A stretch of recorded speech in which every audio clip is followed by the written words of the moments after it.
$100,000 per year to dialyze you. The healthcare is very costly, right?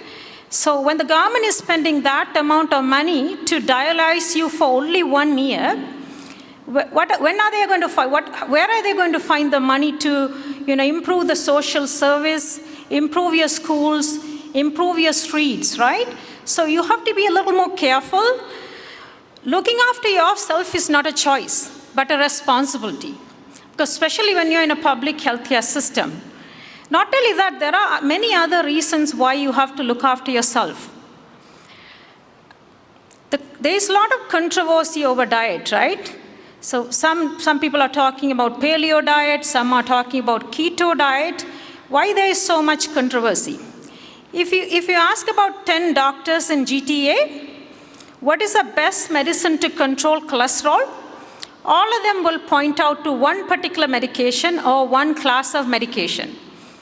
How are they so sure? Because these medications, has to go through intense trial before it gets approved by FDA to work as a cholesterol-lowering medications, right? But when it comes to food, if you ask the same doctors whether rice or roti is better, or apple or bananas are better, you might get some interesting answers, right? The answers won't be sort of consistent like the medication. Why is this? Because the dietary decisions are not based on research or science most of the time, right? Here and there, pockets of studies are done, but nothing like what the drug companies do, because these are very expensive trials. Regardless whether you do the trial or not, if the food is tasty, if you're hungry, you're going to eat, right? It's not like your medication. But yet, majority of your illness comes from food. So the food is the most important thing to decide health factors, right? So what are the factors decide health outcome? Your food, that is the most important factor. That's what we are going to discuss today. Exercise, sleep, stress level, social determinants like income, education, housing, job, immigration, everything affects your health. There are certain illnesses are very common in immigrant population. What about your genetics? Some of the families, everybody has diabetes, everybody has cancers. There are a lot of people in some families, die of heart disease at younger age. But genetics only lowers the gun. Food is the one that triggers. So food is very important. So how well we control these factors will decide how well we are going to live.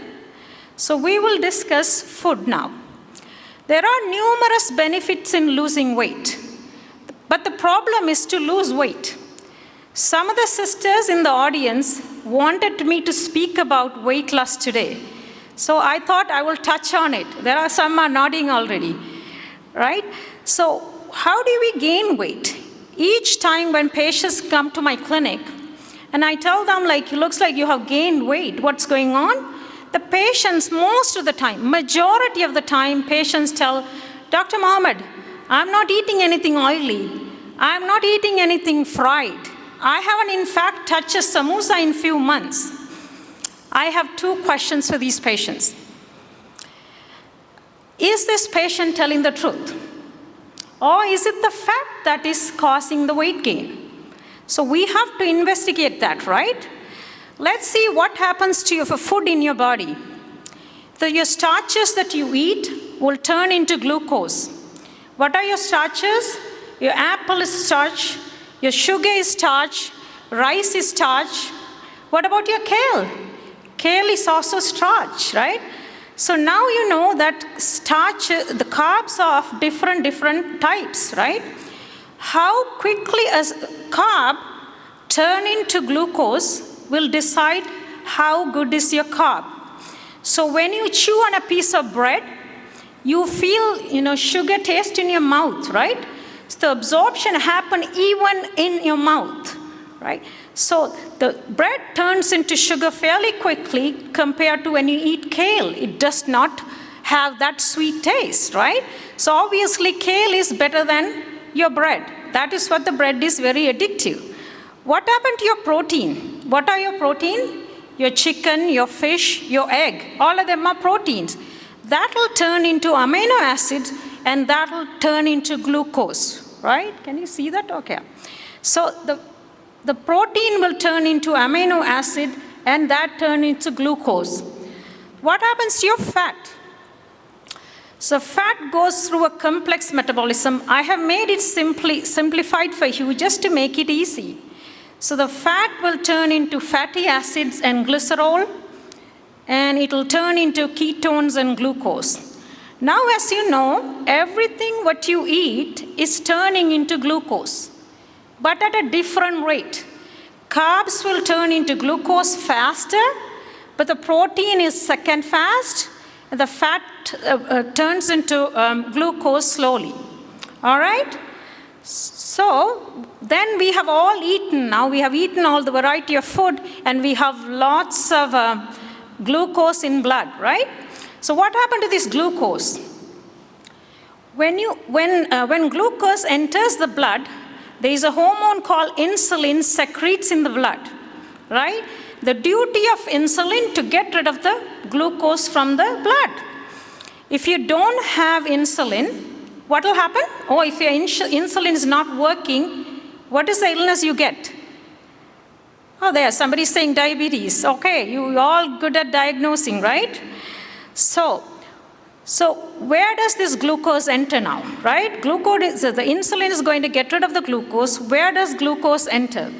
So the glucose will enter into the brain cells, organs, and muscles. Glucose is actually a source of energy, right? So brain needs them, your organs needs them, your muscle needs them. The more muscle is going to move, the more glucose it's going to take, right? That's what we tell diabetic people, to exercise more, so your blood sugar will drop because the muscle is now taking the glucose, right? And although these organs are taking all this glucose, they are not greedy like us. They will take only what is necessary.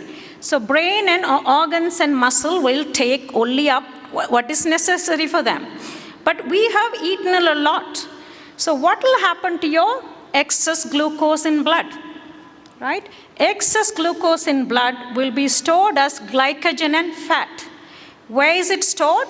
It's stored in liver. So it is stored in liver as glycogen. Imagine liver is like your small organ. It has only 2 racks.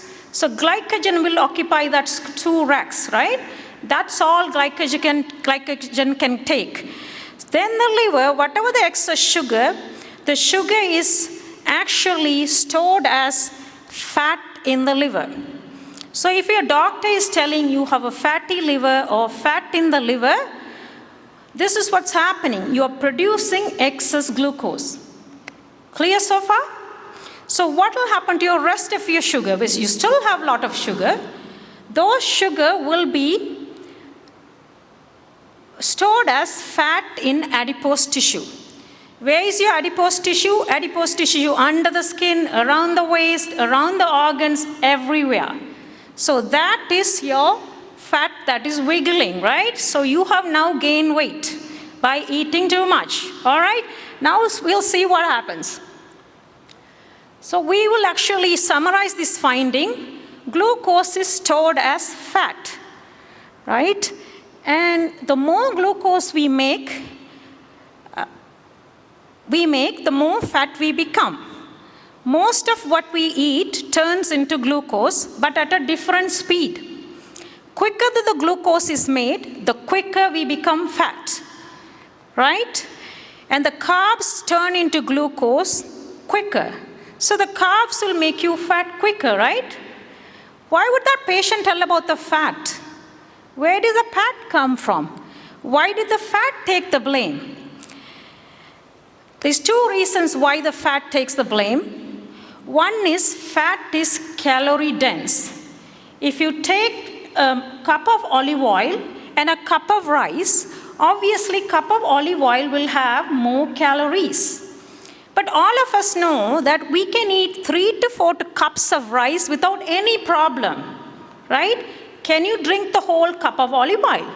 No, you will feel like, after a few sips, you will feel you had enough. So fat will give you early satiety, right? So although we consume more calories through carbs, we actually, although fat is calorie dense, we consume more calories through carbs. There's another reason why fat gets a blame. There was a study that done in early 19th century. Scientists wanted to find out what causes heart attack and stroke. So when people died of this illness, he cut open them, pulled the blood vessels out of heart and brain, and cut open the blood vessel to check what is blocking. Almost all 100% of the time, he found that cholesterol is blocking their blood vessels. So cholesterol is actually a byproduct of fat. So he told the Americans, don't eat fat or reduce the fat content in your diet, otherwise you're going to have heart attack and stroke. A few years down the road, some other scientists wanted to prove this. They wanted to make sure eating fat causes high cholesterol. So they took two groups of people. One group, they put them on a very high fat diet. Other group, they put them on low fat or fat-free diet. And they followed them over a period of time and measured their cholesterol to see eating high fat diet caused high cholesterol, right? If that is the theory that he was telling. But when they followed up, they couldn't find that association, right? Not all the fats are same. Fats like olive oil increase the good cholesterol. There are some bad oils will increase the bad cholesterol. So they had this confusing evidence in this study. They published in a corner of a newspaper. But by then, all the Americans, rest of the world, everybody is going on a fat-free diet, right? They thought it's no big deal. We are telling the people to reduce the fat. So no harm done, right? So they let it go. Then what happened was the food industry got very disappointed. When you remove the fat out of the cheese tasted like rubber. When you remove the fat out of the yogurt tasted like toothpaste, right? So the food was not selling. So what they did was they added a lot of sugar just to make the food tasty, right? They have to sell no matter what. So, and some also thought sugar is not so bad, not so good. Some of them were not buying this food. So they added fructose, maltose, and sucrose. All of them are sugar, but different form of sugar. They also added artificial sweeteners. Then the market became like this. Attractive products like fat-free, cholesterol-free products started coming. So people were looking at it. The yogurt is very healthy. There's fruits at the bottom. It's fat-free, cholesterol-free. People were eating in large quantities, not realizing how much sugar they were consuming, right? Then a few decades later, US had a crisis, right? So Americans became obese. In year 2019, about 70% of the Americans are overweight. Right? Their diabetics rates have gone up since 1950 by about 800%. By about 800% just eating fat-free diet. So by now, all of us, including me, are addicted to sugar. Sugar is more addictive than cocaine, right? So addiction, just like any other addiction, very difficult to treat, right? I can tell a smoker, a brother quit smoking easily, a patient, right? But I can't even quit my own sugar. I really need my tea sweetened, right? So any addiction is very difficult to treat. Now what do you do? So there's some myths about weight gain, right? We will learn what are these myths. Eating fat is the major cause for weight gain. We just found out eating carbs and sugar is the major cause of weight gain. So that is wrong.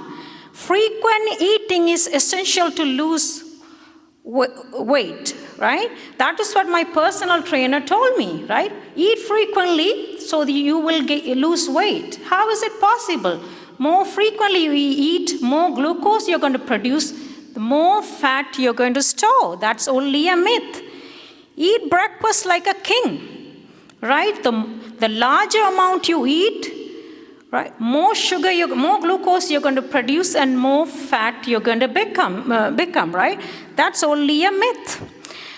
And eat as soon as you get up to kickstart the metabolism. This is also my personal trainer told me, right?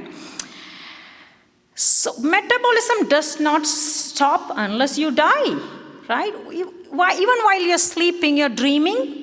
So your brain is working, you're breathing, your lungs are working, your kidney is filtering. So your metabolism is going on. Why do you have to start anything which hasn't stopped? It doesn't make any sense, right?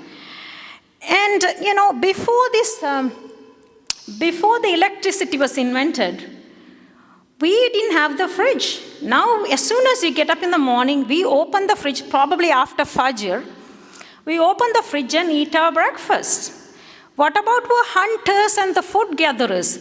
Before the electricity was invented, before we did the plantation, they have to go into the jungles, exercise, walk into the jungle to look for something to hunt. Maybe it may be wild berries, maybe some yams, maybe some animals, right? They had the breakfast only when they get the first hunt. The obesity and food-related problems were not common around that time, right? So eating as soon as you get up is only a myth. Every time I lose weight, I find it again in the refrigerator. I think the shaitan is probably sitting in the door handle of the fridge and probably tempting all of you, right? So I think so. We'd ask Sheikh Hamid about it. So, goals of losing weight. So, this is some of the sisters wanted to know. So, if you want to lose weight, you have to produce less glucose by eating less, because glucose is the one causing you to become fat. Use up the glycogen and fat stores. So, you're storing all these glycogen and fat. Use up the glycogen and fat stores. When you stop eating, glycogen gets used up in 16 to 24 hours. The glycogen is actually limited storage, right? You remember the 2 racks that in the fridge? So glycogen is only limited. After the glycogen, then the fat gets touched, right? So only after the glycogen runs out, the fat gets touched. So its weight loss is not easy, right? What is the secret of weight loss? Reduce the quantity of eating, reduce the frequency, so you will produce less glucose. Exercise more. Although I talk about exercise more, exercise contribute to only 10% of the weight loss, right? Some people will come and tell me, patients, Dr. Mohamed, I gained so much weight, I couldn't exercise, I was very busy. But again, it's not true. 90% of the time, it's what you eat causes weight gain. If you exercise and reduce quantity and reduce frequency, are you able to lose weight quickly? Is it possible? But there is a problem. What is the problem? Body tries to maintain you as you, right? So body has this self-healing property. It tries to maintain you as you. So if your blood pressure drops, now body will think, okay, there's something wrong, and it will increase your blood pressure. If your blood level drops by, losing blood by accident or something, then the body will quickly produce blood. Body has these self-healing properties, right? Because of this, when you lose weight, you will be more hungry. Body feels it as a threat. You will be more hungry. You will be craving more for food, right? So that's the problem with, this kind of weight loss. Then how do you do this, right? So how do you lose weight? Teaching the body new you is the key to success, right? Now, how do you do that? If you're 200 pounds, lose about 50 pounds, and now you're 150, You have to maintain that for a few months and years for the body to realize this is your weight, right? Then body will adjust. That is the key to kind of success, right? How do you do that? You have to fast often with about 3 steps, right? You have to fast often. If people can't fast, right, you at least can water fast. That means like have an early dinner and late breakfast. Leave at least a gap of 14 to 16 hours. You can drink water, plain tea, plain coffee, but nothing nourishing, not without sugar. And if you do that few times a week, you can lose weight and also you can maintain, okay? How to eat healthy? We tell people to read labels, right? How many of you in this group read labels? Show the hand. Okay, that's about 50, 40, 50%. That's interesting. So I got this juice by one of the drug reps who came to visit me, right? He said, Dr. Mohamed, I brought something very healthy for you. This juice has 100% fruit and 100% vegetables. No sugar added. The fruit itself looked nice and green. It has a beautiful label on it. Look at the label with fruits and vegetables. So this juice smoothie looked very healthy, right? So after he left, what I did was I wanted to find out this seemingly healthy looking green juice. I wanted to find out the nutrition facts. So I read what is in that, and that shows total fat 0 gram. Great. Total cholesterol 0 gram. Great. This total sugar is about 53 grams. So 1 teaspoon of sugar has about 4 grams of sugar. This is about 13.5 teaspoons of sugar in this seemingly healthy looking juice.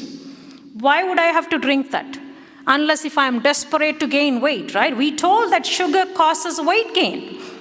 So reading label continues. Have you seen this label, anybody? It's actually a health check from Heart and Stroke Foundation. How did this label get into this pizza? How do you interpret that? Eating this pizza is healthy for your brain and heart? Is it true? So labels are misleading, right? Then what do? Do not eat anything that has a nutritional label on it. So that's your first lesson. Your broccoli doesn't come with labels. Your salmon or eggs doesn't come with your labels, how much protein it has, how much vitamin it has, right? The real food does not come with labels. And the next thing you have to know is know your drinks.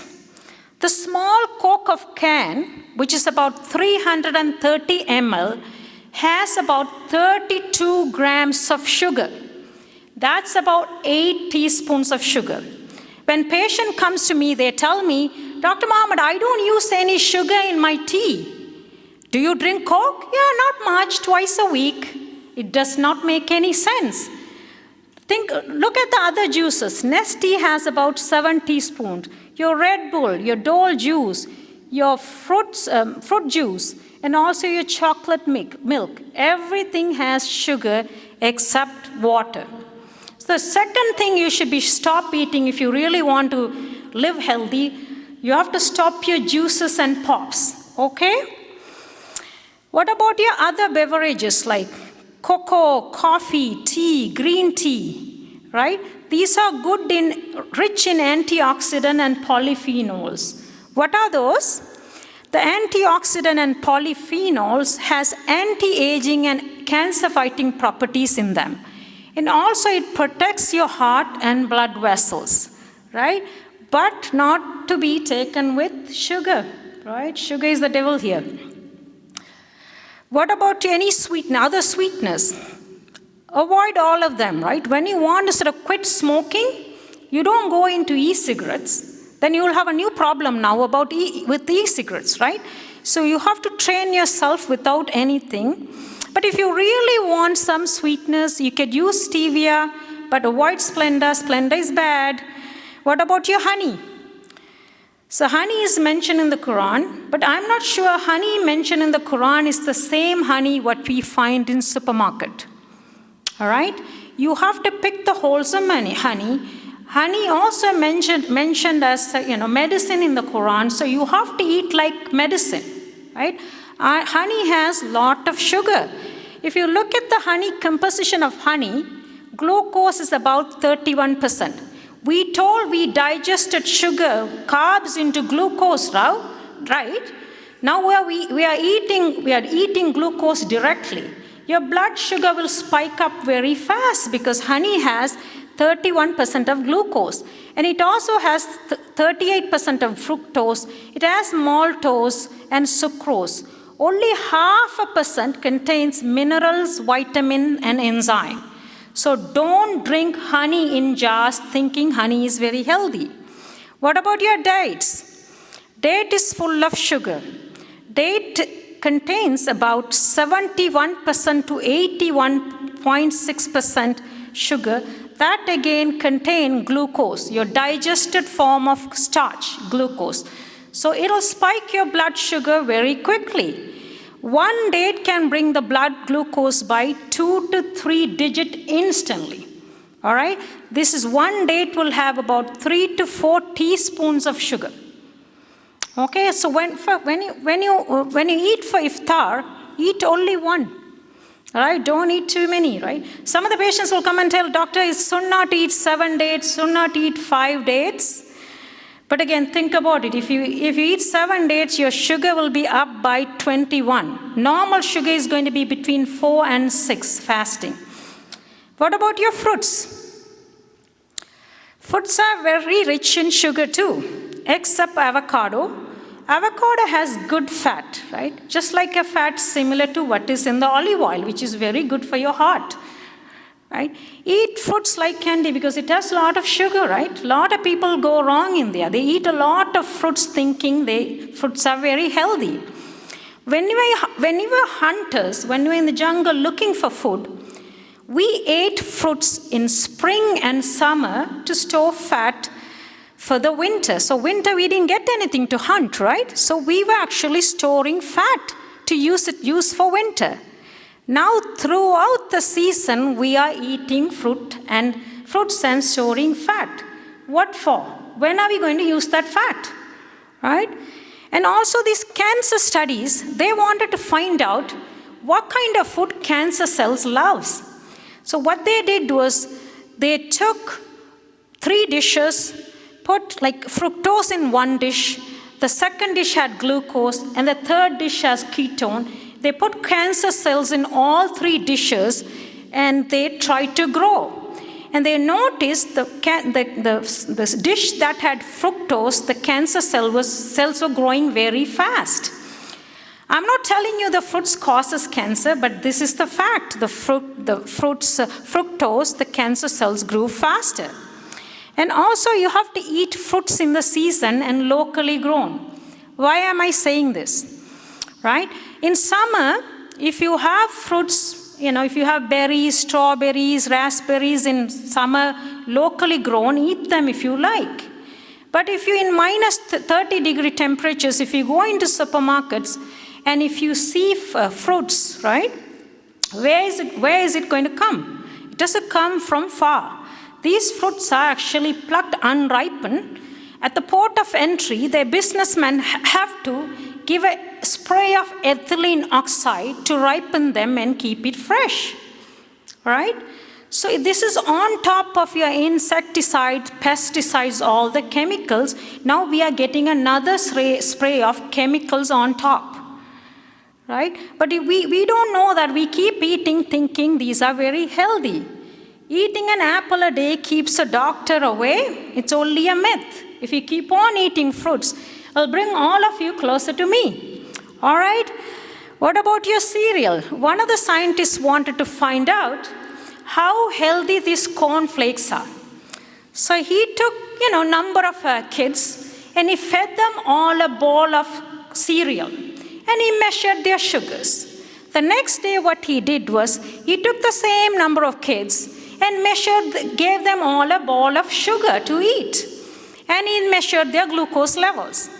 The third day what he did was, he took the same kids and fed them all a bowl of ice cream, right? To his surprise, when the first day when they had cornflakes, the glucose levels were very high compared to when they ate sugar. What made the difference, right? Corn is full of sugar, and now cornflakes are highly processed, right? It turns into sugar, turns into glucose before sugar turns into glucose. It's highly processed, instantly turns into glucose, right? What made the difference in ice cream? The fat in the cream slowed down the absorption of sugar, so the kids, when they ate ice cream, the sugar was much lower, right? Kids like to eat ice cream for breakfast. What do the parents do? We force them to eat cereals, right, in the morning? So no cereals out there is worthy of eating.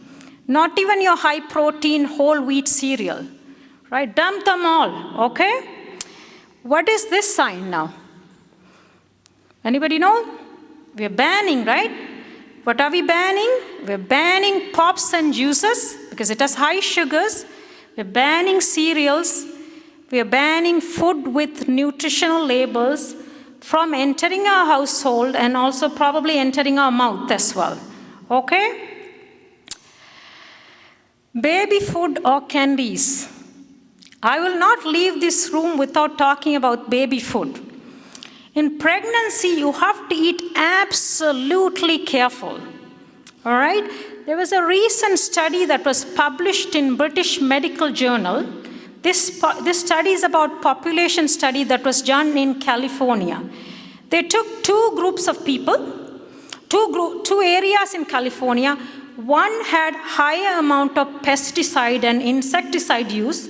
The other area had a small amount of insecticide and pesticide use. What they found was the kids who were born from the high area of high amount of pesticide and insecticide use, the kids had more incidence of autism.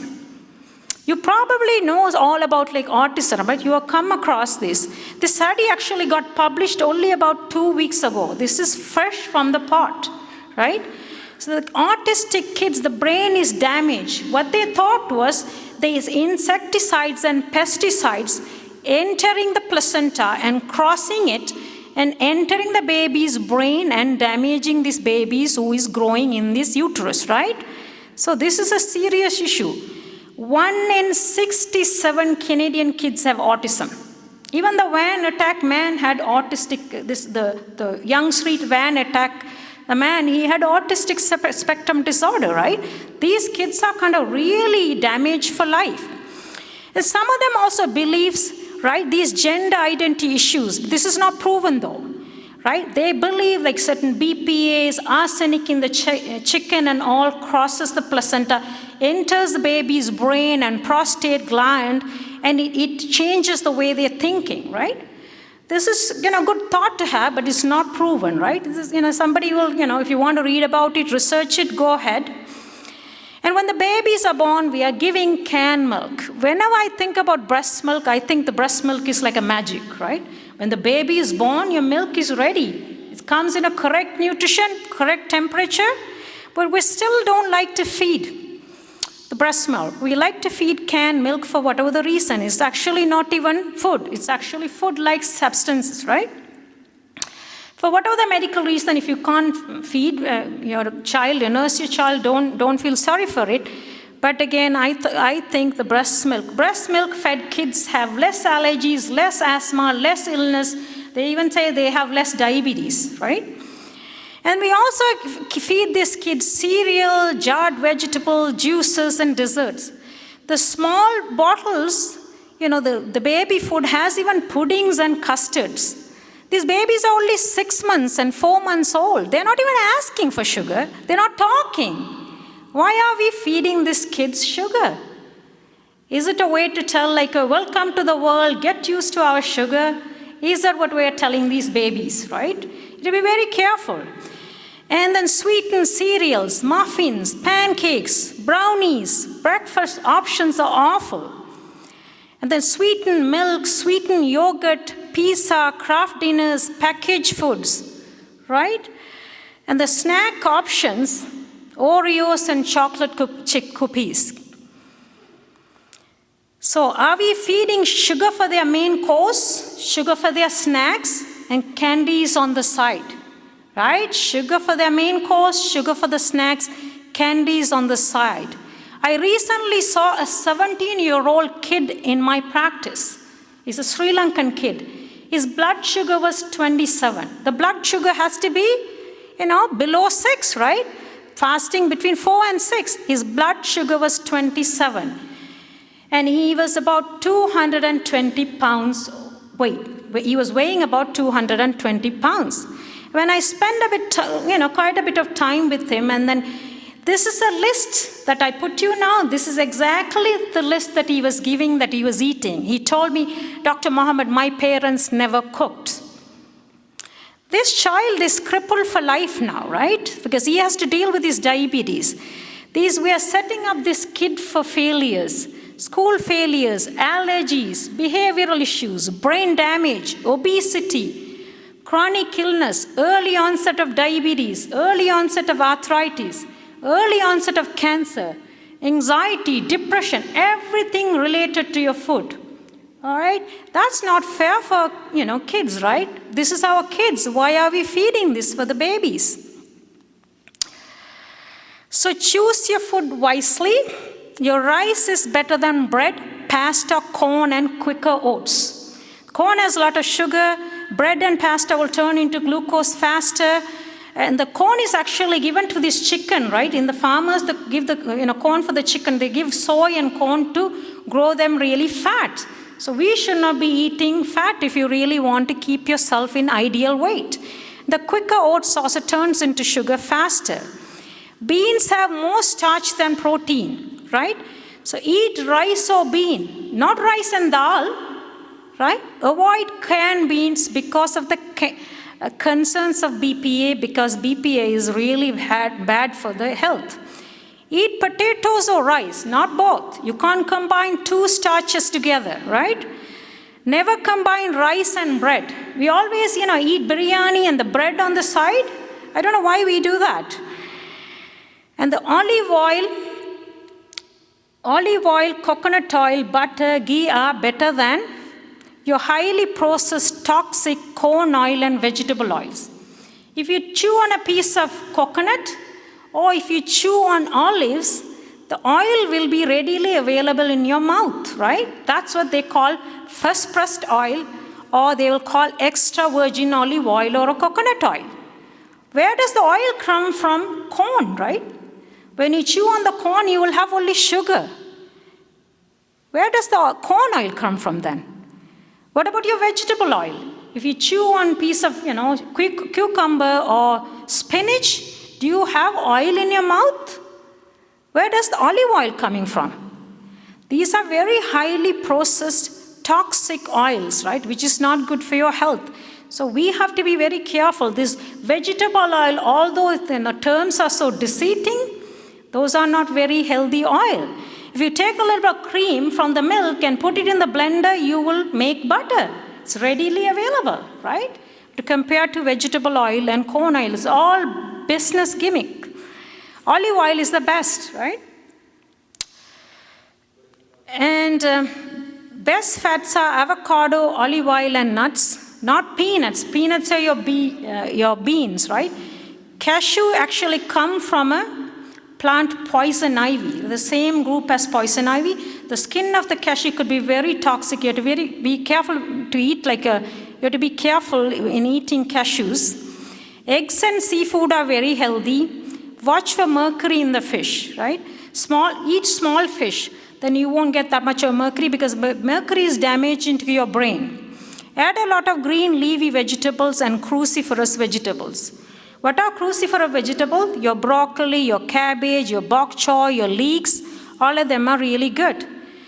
Chicken, preferably pasture raised. The grass-fed meat is good. But again, availability and pricing are difficult, right? It's very expensive, these meat. But again, instead of eating 10 pieces, eat 1 piece. You need a protein about size of your palm size, right? That's all you need. You don't need the whole chicken. Eat 1 piece, right? That will kind of save you some cost. What does the Quran says about eating?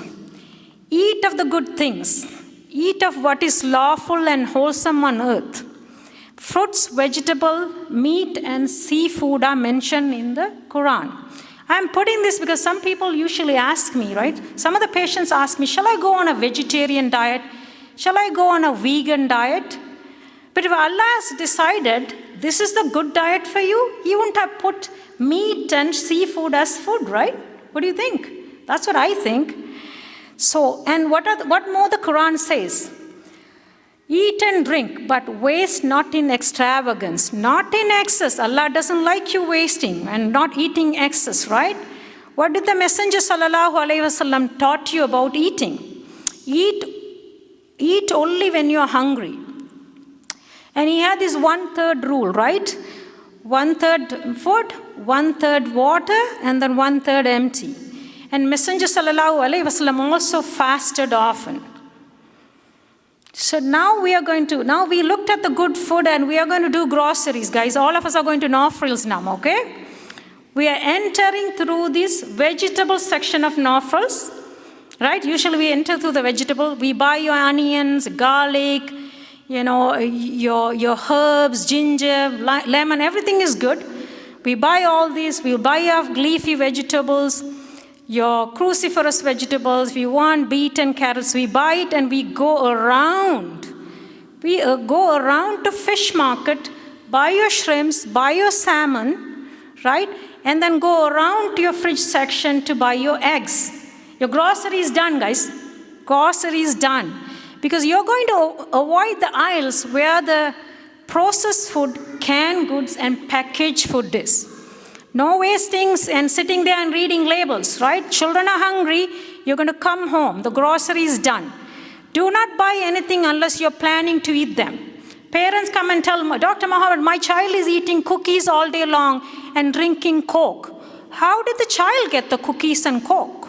If you really don't want to feed them, don't buy them, right? And do not do groceries when you're really hungry. That happens to me. You end up buying the whole store. Right? So go with a full stomach. And we're going to cook now. Nobody's sleeping here, right? There's no food if you're going to sleep. You have to cook in low heat, moist cooking. That's the best way to cook. Pressure cooking is the best. So you're cooking the food under high pressure, low heat. You preserve the nutrition, but all the toxins are destroyed. You can even cook rice that way. They say when you pressure cook the rice, your sugar level does not go up. I actually checked all these things in my own blood too, right? So all these facts, I'm just bringing it. It's not like from the books. I actually checked it in my own body. I was wearing a glucose monitor for about 2 weeks and tried different food, ice cream, your cereal, your juices and everything, dates and everything. So actually the real values that I'm bringing it here, right? And avoid high heat, dry cooking, burning toxin, oxidants. Oxidized particles will damage your blood vessel. It can cause cancers. Avoid smoking food, right? And barbecuing regularly. Once in a while for summer, barbecuing is okay, but don't keep your barbecue machine in the garage and barbecue regularly, right? It's not very healthy. The smoked meat also can cause throat cancers, is research proven. So what is your correct diet? Follow the Quran's teaching. Eat clean, good food, not in excess. Prophet Muhammad's teaching, sallallahu alaihi wasallam's teaching should be followed. 1/3 rule to be followed. Eat only when you're hungry. Skip meals if not hungry. It's not a crime to skip meals. And he fasted often too, right? Sallallahu alaihi wasallam. So if it's difficult to sunnah fast, water fast, leave a gap between dinner and breakfast, at least 14 to 16 hours. Right? In that way, you're at least using up the glycogen. Right? Remember, we were storing glycogen. We have to use up the glycogen and fat. Eat real food, wholesome, and not food-like substances. Your rice and salmon and chicken are real food. Your bagel and bread are food-like substances. We just made it, right? They didn't appear on earth as food. And also eat with a balanced nutrition. That is the real purpose of eating, right? And avoid extremism. Extremism in any form is not good. Don't eat protein-only diet. Don't eat fat-only diet, right? Early 19th century, we said like go fat-free. We got into all this trouble. Now we can't say eat fat-only diet and think it'll be healthy. We might make that mistake again, right? So eat a balanced diet. Sustainability is the key. I cannot go completely carb-free. So any diet that you choose, you have to, you should be able to sustain on that diet, right? Flexibility and not rigid. Don't go into people's house and say I can eat only protein, right? Doesn't look good. And if you go into a cruise or something, if you fail, get back on track. No big deal, right? And you also have to keep simple. Don't go to count calories, right? Some people come and say, I eat only 1,500 calories. How do you have that time to calculate calories, right? And feel free to add good fats. Remember the good fats, avocado, nuts, and olive oil, and avoid that sugar. Watch for that sugar. Cook at home. At least you know what you're cooking, what is the oil you're using, right? Share, eat with people, family, and friends. Enjoy the parties, but don't party every day. If you're not eating sugar for the main course, right? If you go for a party, no harm in eating some desserts, right? So life is all about balance, right? So you have to enjoy your parties. And if you want to fast next day, that will be good too. What about your vitamins, right? Report issued in 1936 by US Senate says, soil has been depleted of vitamins and minerals, right? So we are eating spinach thinking that we are going to get our iron. If the soil does not have any minerals, how are we going to get this iron in the spinach? So that's what we need to be on multivitamins at least 2 times a week, especially your vitamin D, right? Vitamin D during the winter, we don't get sunlight, so we have to be on vitamin D. Vitamin D deficiency is associated with depression, many illnesses, chronic pain. There's a list of illness that is associated with vitamin D, especially Muslims, right? In summer, it's too hot, we don't go out. And we also cover a lot, so we don't get much of a sunlight. So we have to be on vitamin D regularly. What about your cleansers and detox, right? There's so many commercial out there about, cucumber cleanse and different kind of fruit cleanse. What do you think about this? God has given us enough cleansers in the body. Skin is a cleanser. It prevents something from going into the body. Nose and lung are cleansers. It purifies the air. Your liver, kidney, and intestine all are cancers. Liver does the detox. Kidney is excreting all these toxins. And when you smoke, you damage your lungs. When you take alcohol, you damage your liver. When you take too much of sugar, you damage your liver and kidney. And some people have a habit of popping pills, right? Every little pain, they will take Aleve, Advil, right? Every headache they will take. This is all can damage the gut lining, right? This is bad. Gut lining should not be damaged. And some people take pain pills and antibiotics. Parents come and they say, my child has fever for 2 days. Dr. Mohamed, the child needs antibiotics. They don't even ask for my opinion. If I don't give the antibiotics, they'll cross the road and go to a walk-in clinic. So now when you take the antibiotics, all your good bacteria in the tummy is gone. Right? That will cause a lot of problem because gut health is very important. Your good bacteria is very important for you. So don't take too much of antibiotics, unnecessary antibiotics, and also as acid suppressants. Right? If you correctly eat, you should not be having heartburns. So there is a reason why Allah has created acid in your stomach, right? If you keep on suppressing your acid, that's not normal. You should not be taking too much of an acid suppressant or antacid. We have 2 other cleansing mechanisms in the body. One is called apoptosis. Sorry, the kind of terminology is a little bit of a tongue twister. It's programmed cell death. All cells in the body are self-destroyed by this process. Anything that is old, the body destroys on its own, right? New cells are formed regularly. So body is in a process of self-renewal. So imagine that you have new cells in the brain. You can learn new things. Your concentration will be better. Your memory will be better. Think about new cells, new young cells in your body, right? Your skin. Then you will look younger. Isn't that good? And there's another process called autophagy. This is actually body's recycling process. Defected and abnormal cells are destroyed to create new ones. The body is actually a perfect design, right? It did not appear by chance. I don't know what the atheists are thinking, but again, this is Allah subhanahu wa ta'ala had perfectly designed this body and given to us free of charge. We can't say whenever Allah calls, we are ready to go. We have to look after this body carefully in order to thank the Lord, right? When the food is scarce, the body makes these cells waste. So only when the food is scarce, body will have this autophagy and apoptosis. When there's plenty of food coming, if you eat from the time you wake up and the time you go to bed, the body now thinks, these two processes slow down, because when there's plenty of food coming in, why should anybody recycle? If you don't recycle in your house for 2 to 3 months, what will happen, guys?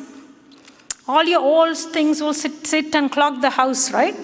So if you don't recycle in your body, all your abnormal, defected cells are going to sit in our body and it will cause illness.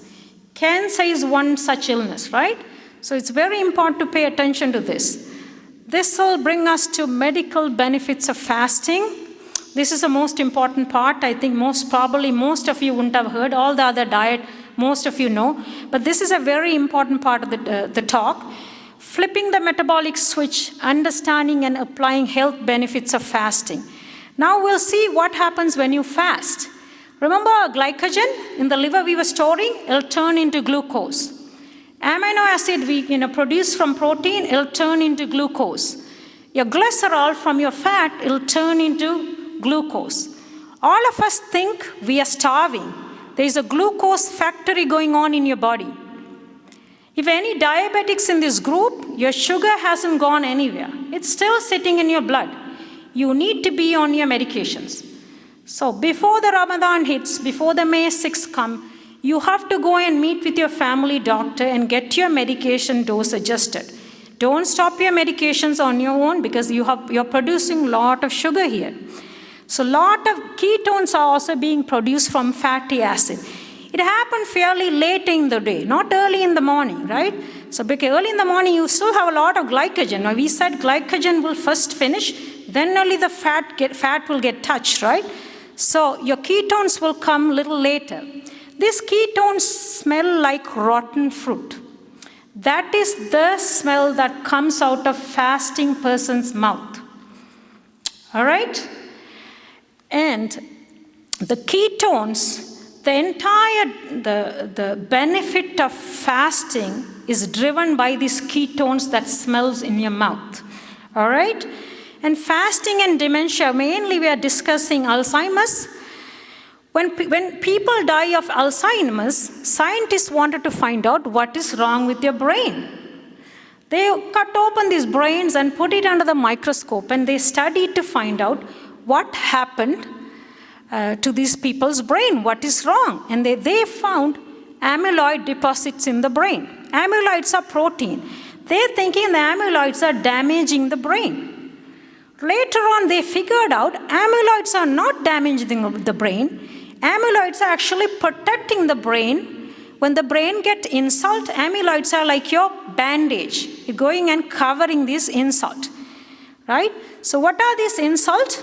Your sugar.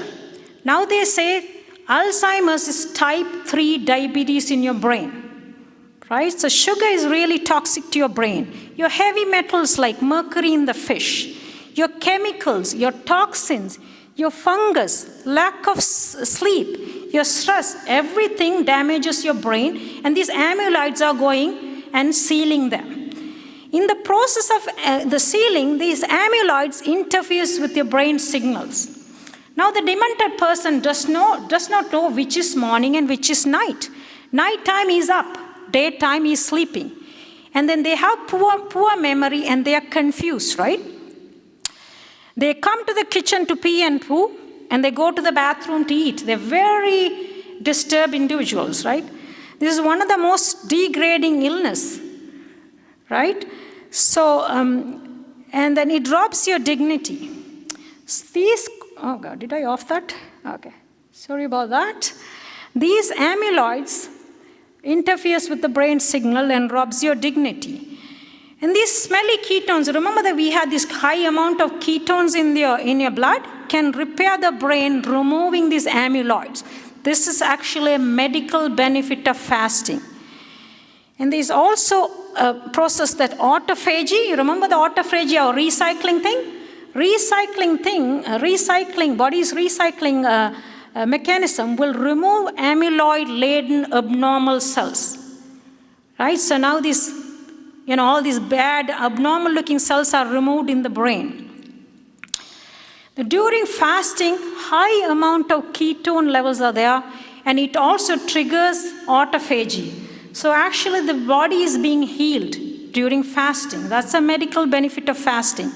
Some neurologists treating dementia with fasting protocols. Not like our fasting, it's a water fast. Now food for 16 hours. That's what they're treating dementia in US, right? Prisoners of World War II, during extreme starvation, noticed more mental clarity, memory improvement. They were able to learn new things, less diabetes, and less heart disease, right? So this is not the only prisoner study had similar effect. There are many other prisoner studies done. When the food is limited, everything else improves, right? So when you look at this is actually a selected causes of death in USA between year 2000 and year 2013. Look at the HIV. With good medication, the death rate is coming down.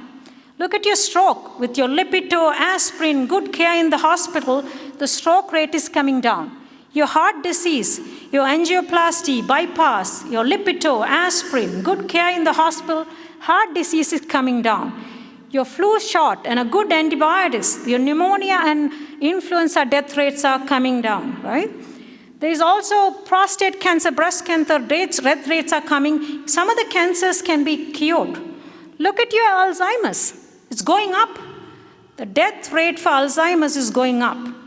Every single person in the room will know a cancer survivor. Nobody in this room will know an Alzheimer's survivor. There's no cure for this illness. But again, fasting potentially can prevent it and also cure it. That is the medical benefit of fasting, right? Fasting and cancer. Everyone forms cancers. All of us form cancer cells in our body, right? And the cancer cells are destroyed by this apoptosis and autophagy, these two tongue twisters. So this is sort of process that goes in the body. If this process gets disturbed, you get cancer, right? Fasting accelerates apoptosis and autophagy. Fasting prevents cancers, Alzheimer's, and slow down premature aging. Constant snacking inhibits apoptosis and autophagy and increase Alzheimer's, dementia, cancer, and speed up aging. Apoptosis and autophagy slows down with age, right? When you're really old, you have to look old, and then you also will have dementia and all. But again, when you're 65 and if you're having dementia, if you're going to live up to 85, 25 years, you're peeing and pooing in the kitchen, they're going to throw you in the, family members are going to throw you in the nursing home, right? So it's going to be really a problem, right? You have to take care of it. And the cancer cells love fructose, glucose, and cannot use ketone. Remember the cancer study I was talking about? It loves fructose. During fasting, we have high levels of ketone. One study shows if you water fast for 1 week continuously without any food, all cancer cells are destroyed. The same study shows if you do that once a year, there won't be any cancers. So there's no glucose, no fructose to feed, and then the cancer cells cannot use ketones, so the cancer cells will not grow. But for Muslims, between Ramadan and Sunnah fast, we should be fasting about half of the year, right? Look at the benefit. There's always, the fasting is mandatory on us. And Allah has made the fasting mandatory for a reason. There's a lot of spiritual benefit, but these are some of the medical benefits, right? When you look at the cancer age standardized mortality is actually death rate, right? Don't worry about the terminology. For the selected cause of death for both sexes in Canada from year 2001 to 2005, what is in red is your cancer death rate. Your cancer death rates are much higher than your heart disease, which is in purple, and then which is in your stroke, which is in green. So, and also the COPD and injuries all goes down, but the cancer death rate is very high. We know if anybody dies in our community, most of them is dying of cancer, right? We know that before even I bought these statistics. The cancer mortality, again, cancer death rates in US, right, from early 19th century, that's the time around we introduced, fat-free diet, high-sugar diet. Now, 1996, this data, the cancer death is steadily rising. So some of this blame should go on sugar and constant snacking. And there's also like a lot of chemicals in the food, and there's many other causes, right? But again, you also know that people with diabetes have a high incidence of cancer. So the sugar is not very good for you. So benefits of fasting, we are going to summarize. It's free and no preparation needed. You don't need to read label. You don't need to do groceries, right? You can just fast. Storage depletion starts. Remember that glycogen and fatty liver. The fatty liver may disappear. Diabetes may reverse. Blood pressure and cholesterol will improve. Therefore, heart disease and your stroke has to improve, right? And actually, stroke rate has to go down. Your kidney and liver, remember that toxicity for the kidney and the fatty liver? Kidney and liver should heal. You should have reduced inflammation in the joints. Joints should be feeling better. Weight loss can be achieved, but some of them are water weight, just to remember that. And it prevents cancers. Your cognition improves by this autophagy and apoptosis, the process, and the ketones. Aging slows down. What happens when Muslims break fast? It's a $1 million question, eh? When we break fast, depends on what sunnah you follow, 3 dates, 5 dates, 7 dates. And we also take like a lot of sweetened liquids, faludas, your pops and juices, right? And we also eat a big plate of biryani and the bread on the side. You remember the bread on the side? So we eat that, and we are now really eaten, dopey, sleepy. Now we have to come and pray Tarawih. What do you do? You go to Tim Hortons on the way and pick up some ice caps. Adding to all the sugar, and then we spill all over the mosque too, right? In the carpets. Luckily, Brother Farhad is not here. And so reminder for Ramadan, for suhoor, do not eat sugar-rich food. It makes fasting difficult. You remember when the sugar goes up, insulin goes up, and it brings the sugar down. So, you're really crashing by around mid-afternoon, right? And you'll be hungry soon. And it also negates the benefits, right? Include good fat in your suhoor meal. Include your proteins, right? You can eat avocado, nuts, and all these good stuff, so you have a steady energy throughout the day. Same goes for iftar, and the moderation should be executed. Right? That brings us to the end of the talk. If there's any questions, I can answer them.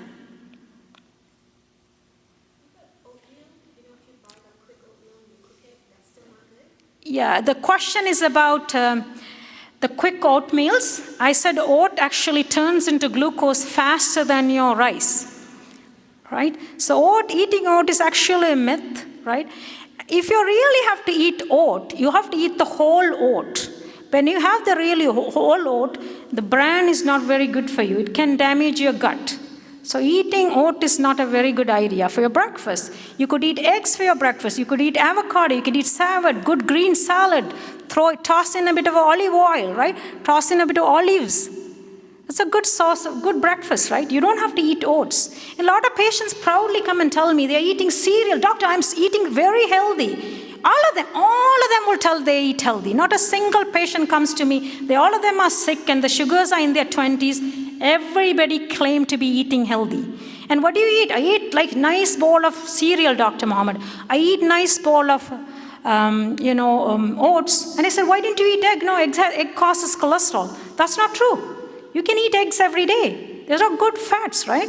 So breakfast has to be very good for you. And if you really want some actually starches for breakfast, you can throw in a few, slices of sweet potatoes. You can make it rich. I eat a very big breakfast. I don't starve. Okay? Any other questions? Second question? For rice, is it better to have brown rice? No. This is the rice. People are asking, one brother is asking whether better to have brown rice. Brown rice or brown bread are only myth, right? What happens is just like the plant like to protect their babies. These grains are the babies, right? How does the plant protect the babies? It'll cover it with a nice hull and all your bran and everything, right? And this hull and these outer layers are really rich in lectins or your bad kind of toxins in the thing. If you're going to eat, there are people among us they can eat one serving of brown rice and brown bread and they can bleed from the gut. These people with inflammatory bowel disease, colitis and all, they can bleed from the gut because the outer shell has a lot of lectin that is damaging your gut wall. Same as people who have gluten allergies, that's what's happening. The top layer has gluten is one kind of lectin. It can damage your gut. And also the gluten and the brown rice, that is what you're mentioning, it can also damage your joint cartilage. The wheat gluten antigen, especially in the brown bread, that can damage your cartilage and causes joint pain, right? So you and me, majority of the people are not gluten allergies. Although we don't have gluten allergies, we can have small damages to our gut. Especially when you eat brown rice and brown bread, you feel very bloated, right? So actually eating brown rice and brown bread are not good, as you think. That answers your question? Any other questions?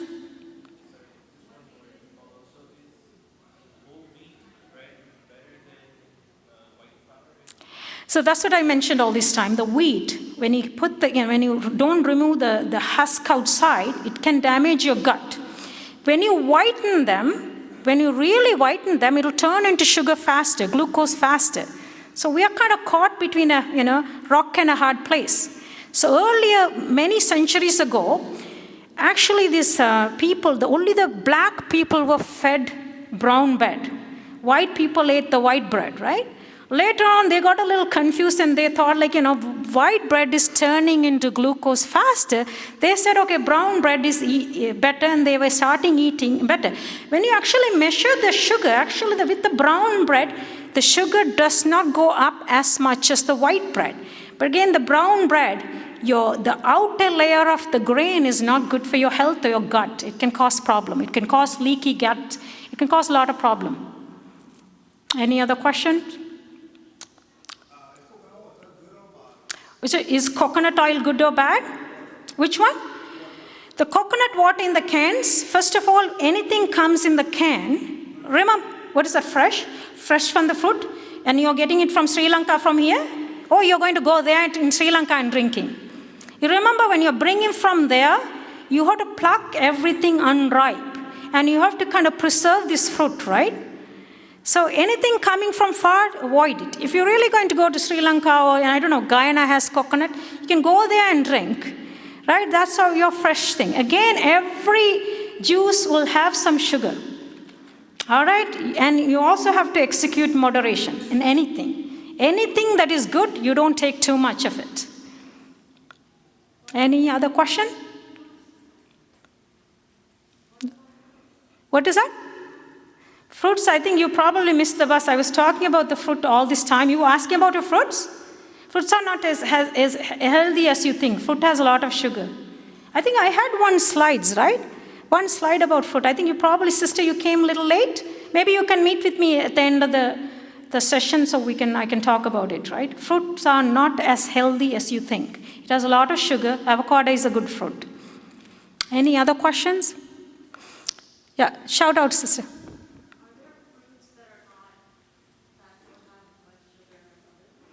Yeah, there are a lot of, some of the fruits don't have that, but everything, see, the fruit is again, If you read the plant story, actually, it's very fascinating if you read about plant survival, right? Plant does not want the babies to be eaten when it's not ripe.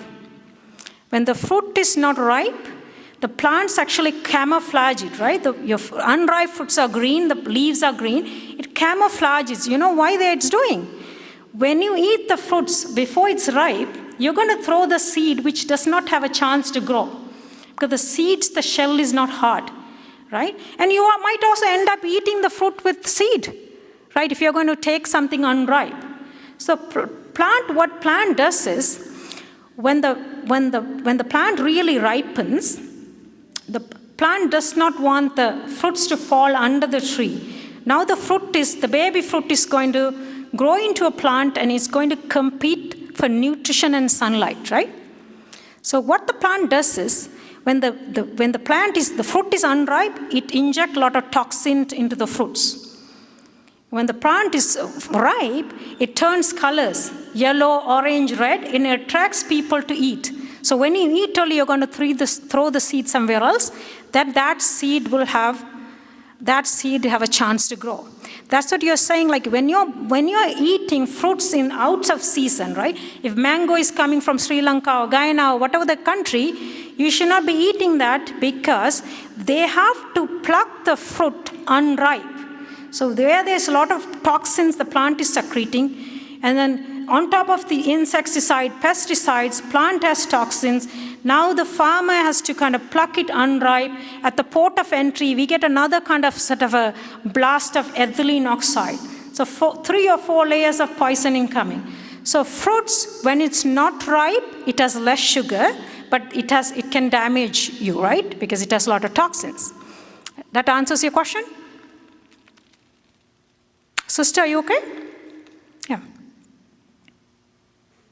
Anything else? Anybody else have any questions?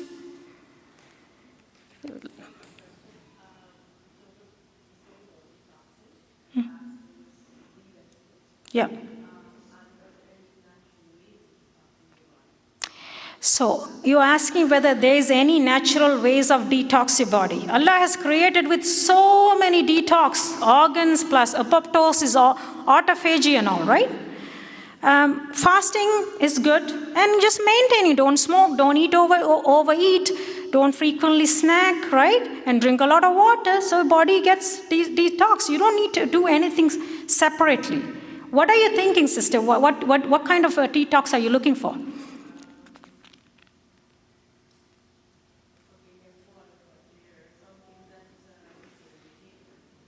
Such as, what do you take? I didn't understand. Can you be loud? Senna is what? Senna is actually a leaf, right? That is the one that causes. That's what your Senocot is from the leaf, like your laxative. If you're correctly eating a lot of fibers, you don't need a Senna separately. Senna is actually a stimulant for bowel, which causes you to become lazy bowel. So you should not be addicted to your Senna.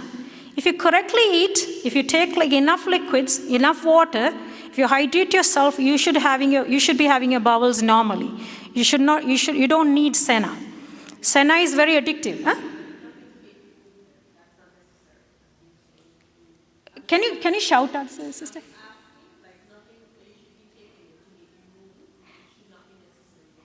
We don't need it. We don't need it. Right? If things are not working, then something has gone wrong already. That's the time you go to the doctors and get treated, right?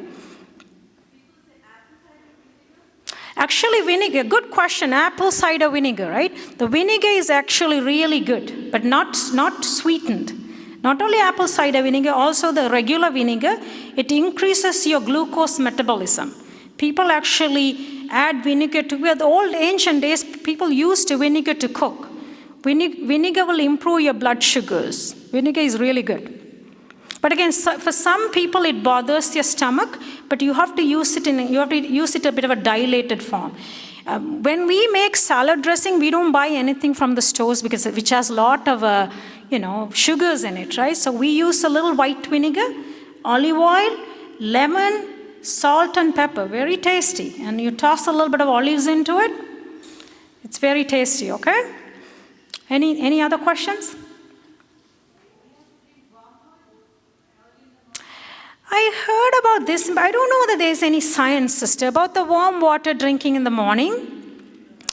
I have never come across any studies. I've been just practicing for 15, 20 years now. I read a lot. This is one of my favorite topics, the nutrition, right? So I read up a lot over. Any books I put my hand on, I read. I've never come across. But again, here and there you get these WhatsApp messages, right? How true are those? I don't know. You also have to look into the background of the person who is talking, and right, you have to look into their little bit of you can't believe everything that comes in, right? If you come across anything good, share it with me. We'll assess it together. I think the Adhan is going to call, I think, and that's the end of it.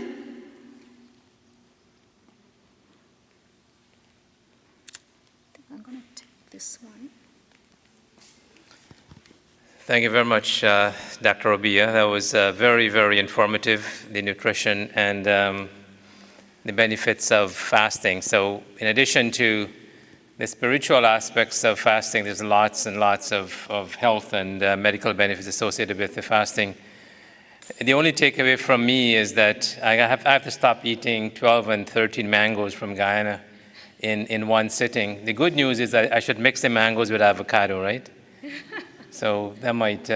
I like mangoes too. Anyway, and I don't think the mangoes from Guyana actually come green because it's only a 5 hours flight. So I think they come fresh and they're ripe. So I'm gonna stick with that. It's the only thing I can hold on to because it's the only fruit that I like. Anyway, this was extremely informative. I mean, there's so many myths out there. There's so many things out there. I mean, I think one of the keys of what the doctor said was moderation. So exercise moderation in everything we do, that is actually an Islamic concept and is something that is deep-rooted in our history and in our tradition. And especially in Ramadan, I think sometimes we tend to be excessive. We tend to compensate during the iftar for all of the food that we may have missed out during the day. So the key is moderation, moderation, moderation. And I think if you apply some of the lens that Dr. Mohamed spoke about in terms of what you should eat and what you shouldn't eat, I think this Ramadan, hopefully in addition to the spiritual benefits, would also ensure that we maximize or optimize some of the medical benefits as well. So once again, I'd like to thank our dear sister for that informative discussion. I want to let you know that because next week is Good Friday, there is no session on Friday. The session will continue, inshallah, after Good Friday. I want to also encourage you that on Good Friday, we will be having a food sale, which is another story in terms of nutrition. But we'll have a food sale with lots of food. I'm not talking about nutritional level, but lots of food, so come hungry. And also, we're having our inaugural Muslim Business Expo on this Saturday, the 20th. We have lots of businesses being launched, and businesses who are actually well established will showcase their products and services. So I encourage you, please, we need people to come in and populate the Muslim Business Expo. And in addition to the display of goods and services, we also will be having a food sale, a food bazaar. So in Islam, everything is revolving around food. But hopefully, inshallah, a session like this will help us to become a bit more health conscious. So jazakumullah khair. Assalamu alaikum wa rahmatullahi wa barakatuh. Subhanakallahumma bihamdik. Nashhadu an la ilaha illa anta wa nastaghfiruka wa natubu ilaik. Wassalamu alaikum wa rahmatullahi wa barakatuh.